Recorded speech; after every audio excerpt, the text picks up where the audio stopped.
है happiest minds technologies. इस company के मैनेजिंग डायरेक्टर वेंकट रमन नारायणन साहब और को चेयरमैन और सीईओ जोसेफ अनंतराजू दोनों आपको आपकी स्क्रीन पे रेडी नजर आएंगे।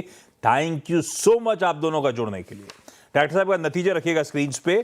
कांस्टेंट करेंसी में आए Q4 में 0.5% Q1Q बढ़ी, पर उसके सामने margins 110 basis point sequentially decline होते हुए नजर आए।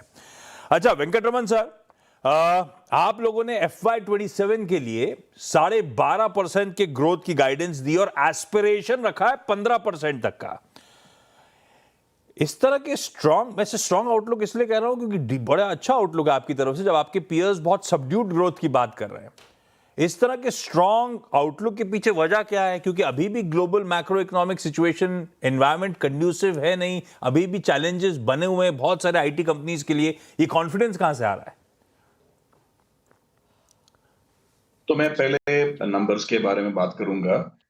हमारा FY26 नंबर्स और परफॉर्मेंस बहुत बेहतर रही है। इन कॉन्स्टेंट करेंसी हमने इस क्वार्टर में 0.5% का ग्रोथ दिखाया है। ऑपरेटिंग मार्जिन जो आप देखेंगे उसमें भी बढ़त हुई है, तो मार्जिन और रेवेन्यू दोनों का बढ़ती हुई है। Looking at our results for the year, वही एक आपको नशा मिलेगा FY26 और FY25 को देखे। रेवेन्यू में ग्रोथ और प्रॉफिट मार्जिन में बढ़त। मगर एक सोचने की बात है, हमारा guidance for the year in constant currency was 10%, हमने 9.2% अचीव किया है। वो ज्यादातर कारण रहा है कि हमारा थोड़ा बहुत लाइसेंस रेवेन्यू जो अर्था बैंकिंग से आ सकता था, वो थोड़ा राइट शिफ्ट हुआ है अगले क्वार्टर में। तो हमारी कोशिश रहेगी कि वो हम क्लोज करें और उसका क्रेडिट हम अगले साल में ले। इस बेसिस पे हमने ये स्ट्रांग बेसिस पे जो परफॉर्मेंस दिखाई है, इसकी बेसिस पे हमने अगले साल का प्लानिंग भी किया था और उसके बेसिस पे और मुताबिक हमने आपको मार्केट को गाइडेंस दिया है 12.5% growth in constant currency. Margin में हमारी कोशिश रहेगी कि हम ऑपरेटिंग मार्जिन को 17.5 से 18.5% तक ले जाएं। पाइपलाइन में बहुत इम्प्रूवमेंट हुई है।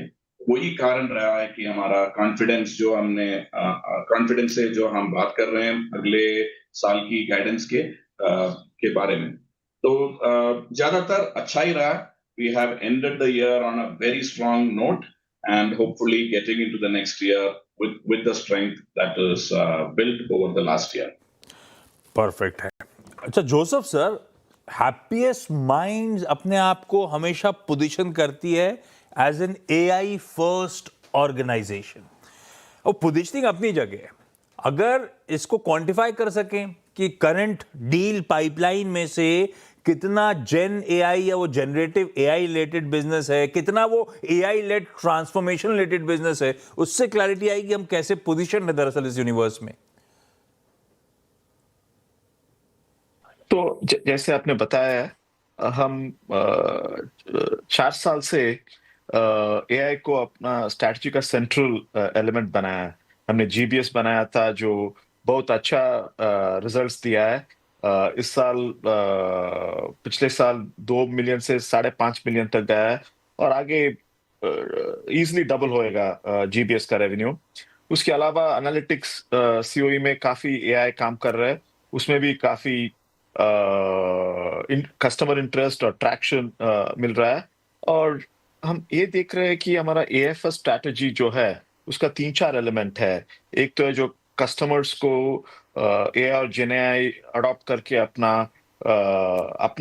एंड कस्टमर्स और कस्टमर एक्सपीरियंस को बढ़ाए, और उसमें जो पहले POCs और छोटा प्रोजेक्ट्स दिखता था, अभी बड़ा $1 मिलियन प्रोजेक्ट्स मिल रहा है और उसका इम्प्लीमेंटेशन चल रहा है। दूसरा है कि जो कस्टमर्स का इंटरनल प्रोसेसेस है, जैसे कि ऑर्डर टू कैश या HR ऑपरेशंस वगैरह, उधर भी काफी ऑटोमेशन हो सकता है।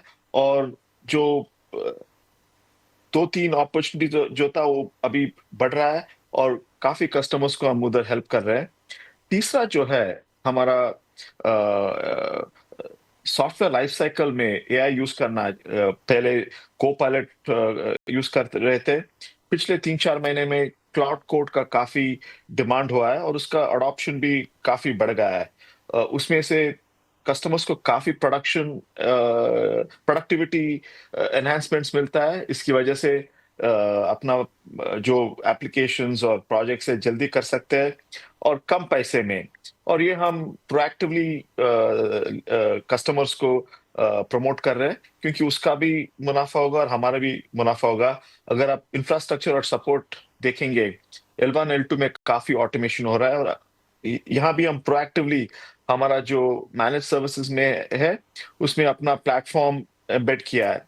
चौथा एलिमेंट है कि हमारा रिपीटेबल सॉल्यूशंस और प्लेटफॉर्म्स हम अनाउंस किया है कि हमारा एक एआई एंटरप्राइज प्लेटफॉर्म बना रहे हैं और वो ऑलरेडी एक कस्टमर मिल चुका है हेल्थ केयर में, जिसके लिए हम बना रहे हैं। उससे हम एब्स्ट्रैक्ट करके ये प्लेटफॉर्म बनाएंगे। एजुकेशन में एडुबी बोल के एक प्लेटफॉर्म बनाया है स्टूडेंट लाइफ साइकिल मैनेजमेंट करने के लिए। इंश्योरेंस में एक प्लेटफॉर्म बनाया है जो एजेंटिक एआई है। तो इन सब अगर देखेंगे आप, काफी प्रोग्रेस किया है हमने हमारा एआई फर्स्ट स्ट्रैटेजी और उससे काफी ट्रैक्शन मिल रहा है। Perfect. Venkataraman sir, Joseph sir, thank you so much आप दोनों का आज जुड़ने के लिए। स्टॉक एक बस चीज पे लेकर आइए। इंट्राडे में आज शुरुआत तो बहुत अच्छी हुई थी, उसके बाद स्टॉक कूल ऑफ हो गया और लंबी अवधि में तो खैर सारे आईटी का यही हाल है जो हैप्पीएस्ट माइंड का देखने को मिल रहा है। लगातार डाउन ट्रेंड में ये तमाम स्टॉक्स।